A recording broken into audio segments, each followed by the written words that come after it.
Hey there everybody, Kopika here, and welcome to the finale of Super Mario Odyssey.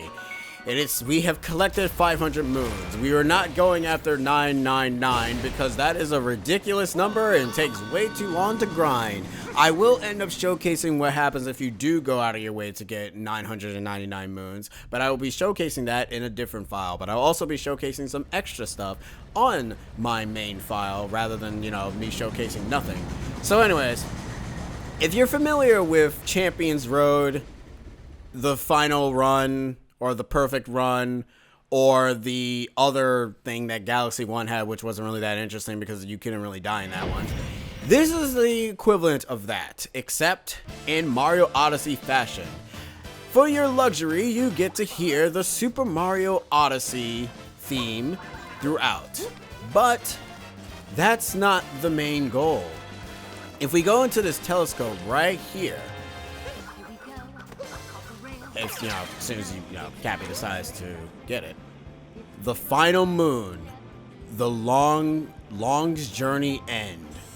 You can actually get to that area without doing all the platforming segments, but what fun would that will be, But there it is. The final moon in Super Mario Odyssey. Canonically, this is actually the final moon that you would get if you are getting 999 moons. But consider we're not getting that because, funny enough, there's actually not enough moons for you to get to 999. So you are forced to grind for coins to be able to get to 999.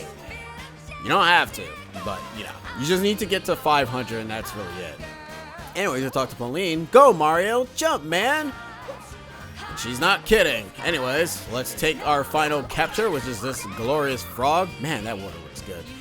And let's go ahead and get started.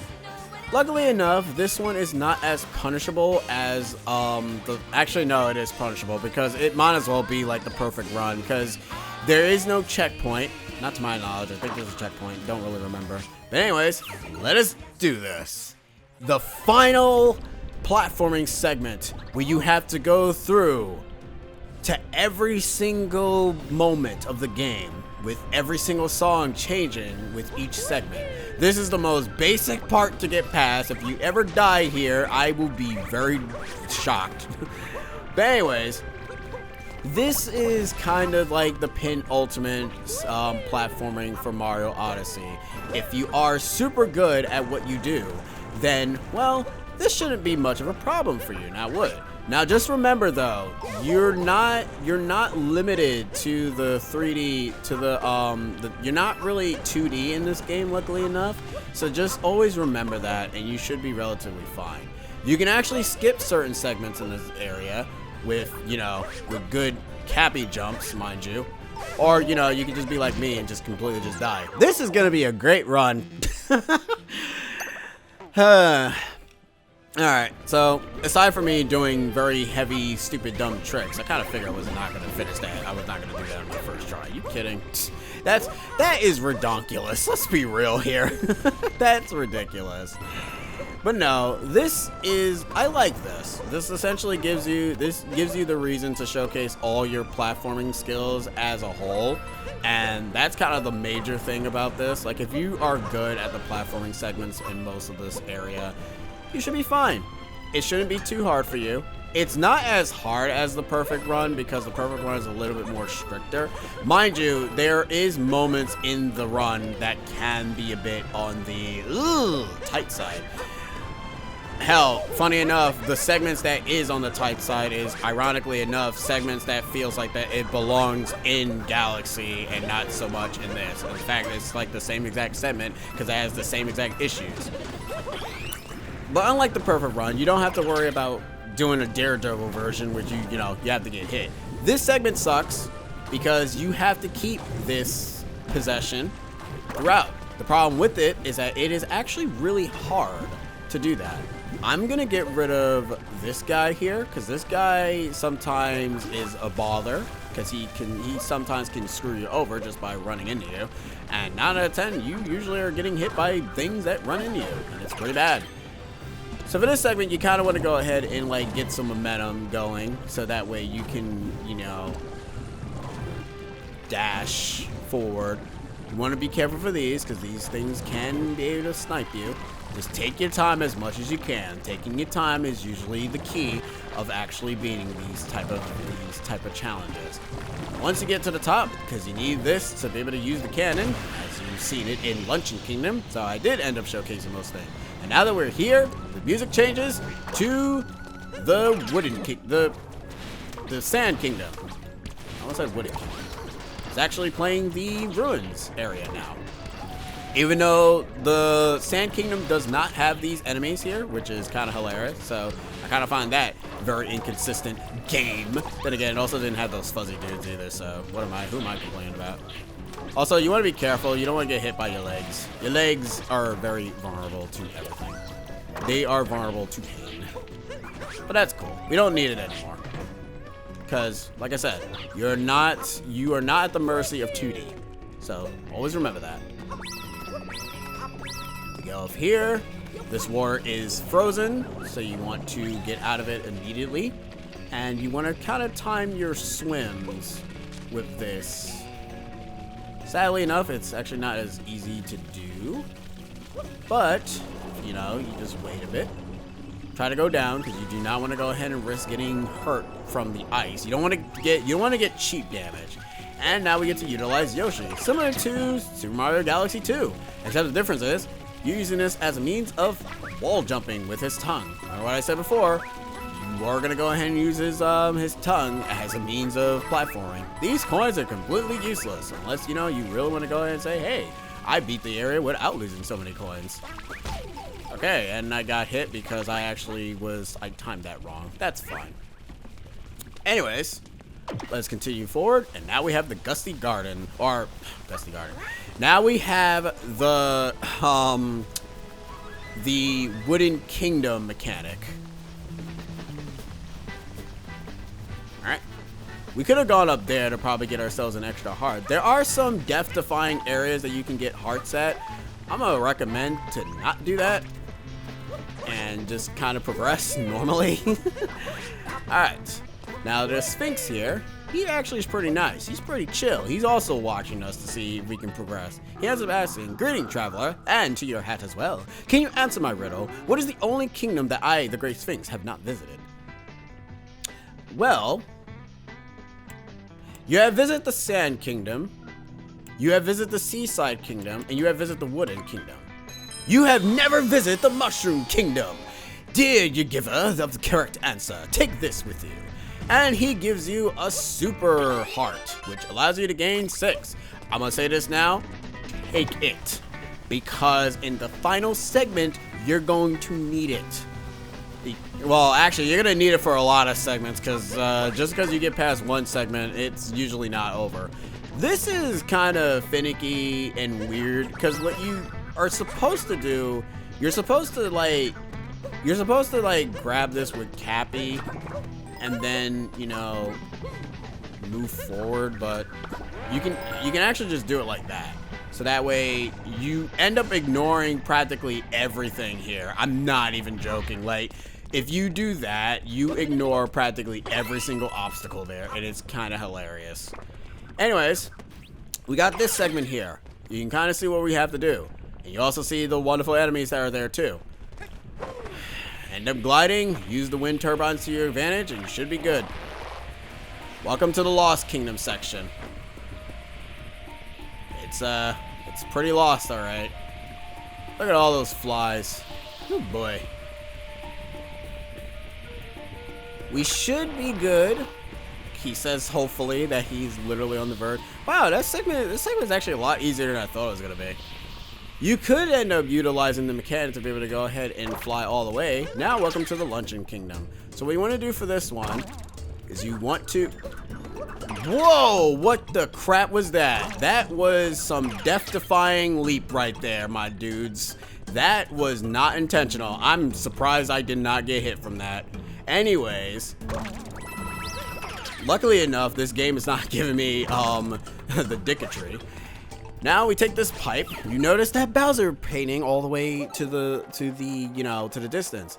Now welcome to the Snow Kingdom. Now you're probably wondering, oh, what's so bad about this area? One thing, this thing. It's probably not as bad as you think, but they end up respawning quite frequently. You want to usually be careful and just kind of keep going around. Just keep hitting them in a straight line and you should be fine. If you are unable to defend yourself, just, you know, just be careful. Forget it. We're just gonna activate it. I can't stand it anymore. Because we need to sadly murder these dudes because they are actually kind of annoying me. Alright, so the reason as to why this is super difficult is mainly because of the fact that the rings will keep protruding, but luckily enough you can end up skipping that after a while. So now we have another segment here which we have to climb onto this segment here with the Bowser stuff. Okay, I actually thought that was closer than expected. It is not. Anyways, you want to do the same thing as you did before. Use the flutter and be able to flutter yourself up forward. It's not as difficult as you think it would be. Trust me, it's actually fairly easy, really. You just want to actually just time yourself and be mindful of the platforms. I don't think there's anything. Oh, there's a heart over there, but we really don't need it. And there's the Donkey Kong segment as well. Except the problem with this segment is actually not the Donkey Kong part. It's the fact that it is gravity based and you need to be careful. It can be a bit difficult. Remember, as I stated before about the gravity segments in this game, it's not super fun and it's quite annoying. And this is no exception, as you can see there. Ugh, I did not want to get hit there because now that's going to be very, oh my god.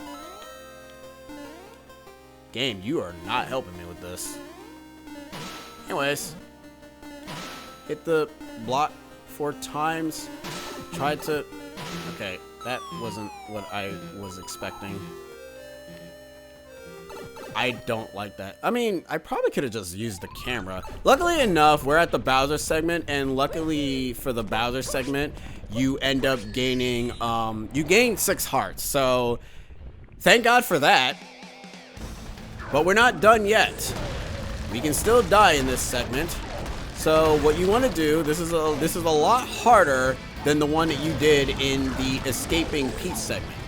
You want to try to at least save all your lives for like the finale, because let's just be real here, this can be very, very difficult. Luckily enough, the place is actually not falling apart yet. Come on. Come on, come on. Come on. There we go. Alright. Ugh. It's kind of hard because I actually have not played as Bowser in a while, so this is a bit difficult. Let's go, let's go, let's go!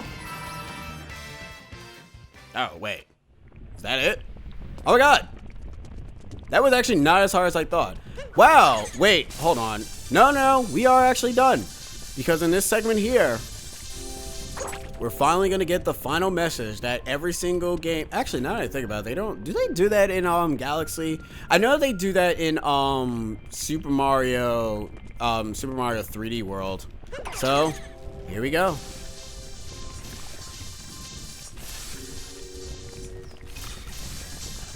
T H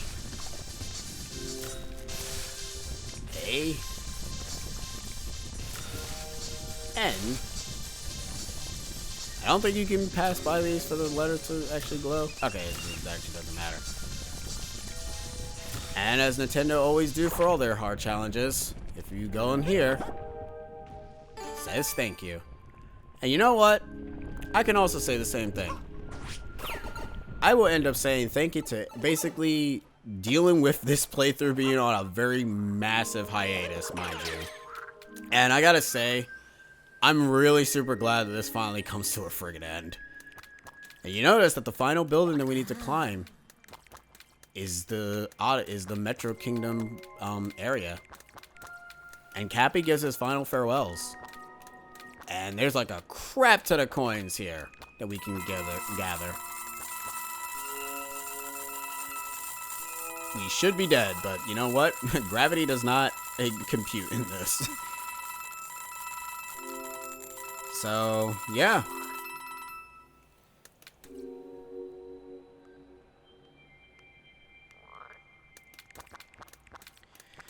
There is a hidden Rosalina, the thing that we can find here. I think it's... right here. Here she is. This is our only cameo, because she's actually not in the game. But if we hit it, she's giving her a little tiny gesture. And that's it. We've come a long way. This is it. The ending to a fantastic game. An ending to a very wonderful journey. We've seen such bunch of different kingdoms. Yes, we did, Cappy. Yes, we did. I mean, sure, we got shot down and stuff along the way. I mean, hey, that was actually the fun part, to be fair. Gotta admit. That was actually pretty fun. But think of all the hats.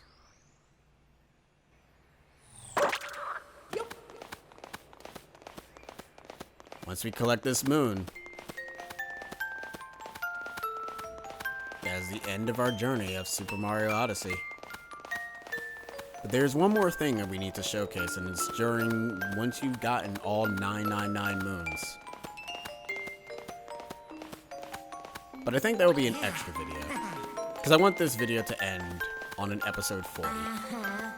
Thank you, Mario. It's been an honor walking a mile on your head. And there it is. The final moon. Thank you guys for joining me for Super Mario Odyssey, and I'll be seeing you guys in the extra video. Enjoy the final moon get.